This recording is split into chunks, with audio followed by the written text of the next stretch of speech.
मध्य प्रदेश के युवा एवं खेल कल्याण मंत्री विश्वास सारंग ने कांग्रेस के प्रदेशाध्यक्ष जीतू पटवारी को अशोकनगर में जाकर प्रदर्शन कर गिरफ्तारी देने की बजाय गलती के लिए सार्वजनिक माफी मांगने की सलाह दी है।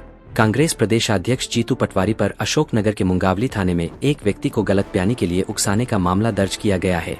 कांग्रेस की ओर से आरोप है कि यह मामला राजनीतिक विद्वेष के चलते दर्ज किया गया है। पुलिस की इस कार्रवाई के खिलाफ कांग्रेस के प्रदेशाध्यक्ष जीतू पटवारी आज अशोकनगर में गिरफ्तारी देने वाले हैं।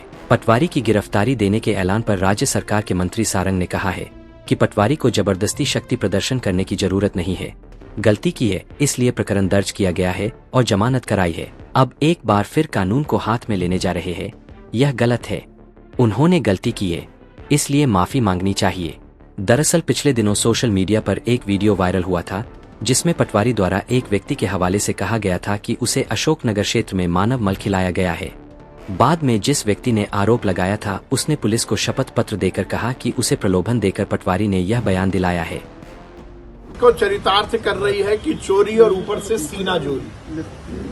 आपने एक नौजवान युवक की भावनाओं के साथ खिलवाड़ किया, उसे मोटरसाइकिल देने का झूठा आश्वासन देकर उसका राजनीतिक शोषण करते हुए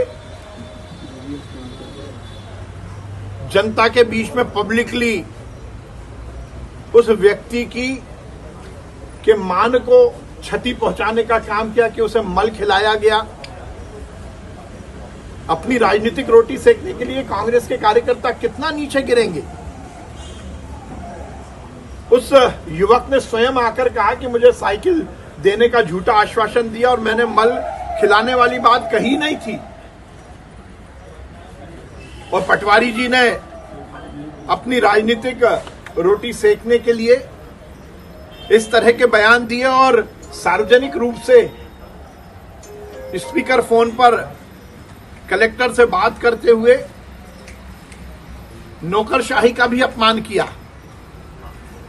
एक तरफ आप कहते हो कि हम संविधान का पालन करना चाहते हैं, संविधान की रक्षा करना चाहते हैं, और संविधान के तहत यदि आप पर एफआईआर हुई है तो फिर ये राजनीतिक नौटंकी क्यों? यदि आप संविधान को मानते हो, संविधान का पालन करते हो और आप पर यदि एफआईआर हुई है तो आप जाइए, जाकर गिरफ्तारी दीजिए, पर ये शक्ति प्रदर्शन क्यों? एक तरफ तो आपने चोरी की, अब सीना चोरी भी कर रहे हैं। यदि आपको प्रदर्शन करना ही था तो उस युवक के सामने जाकर सार्वजनिक रूप से उस नौजवान से माफी मांगते कि हमने अपनी राजनीतिक रोटी सेकने के लिए आपके मान का हनन किया, ना कि अपनी सीना जोरी दिखाने के लिए इस तरह से राजनीतिक प्रदर्शन करते। अब कह रहे हैं कि इतने दिनों बाद हमारी सरकार आ जाएगी। मैं हर समय कहता आया हूं, मेरी मौसी को मूछें होंगी तो मैं उन्हें मामा कहूंगा, ना मौसी को मूछें होंगी ना मामा कहला पाओगे। ऐसी ही दावे कमलनाथ जी और कांग्रेस के नेताओं ने भी पिछले आम चुनाव के पहले किए थे। आधे नहीं बचे, दहाई में आ गए। ऐसे दावे करोगे, गुंडागर्दी बदमाशी करोगे, नौकरशाही को चमकाने का प्रयास करोगे तो इकाई में रह जाओगे। मुझे लगता है लोकतंत्र में इस तरह से सीना जोरी का कोई स्थान नहीं है।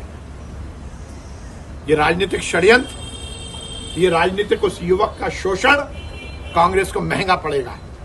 सही मायने में वो यदि संविधान का पालन करना चाहते हैं तो जाएं और खामोशी के साथ यदि उन पर कोई कार्रवाई हुई है तो उस पर जमानत ले। इस तरह से नाटक नौटंकी करने से कोई फायदा नहीं होगा।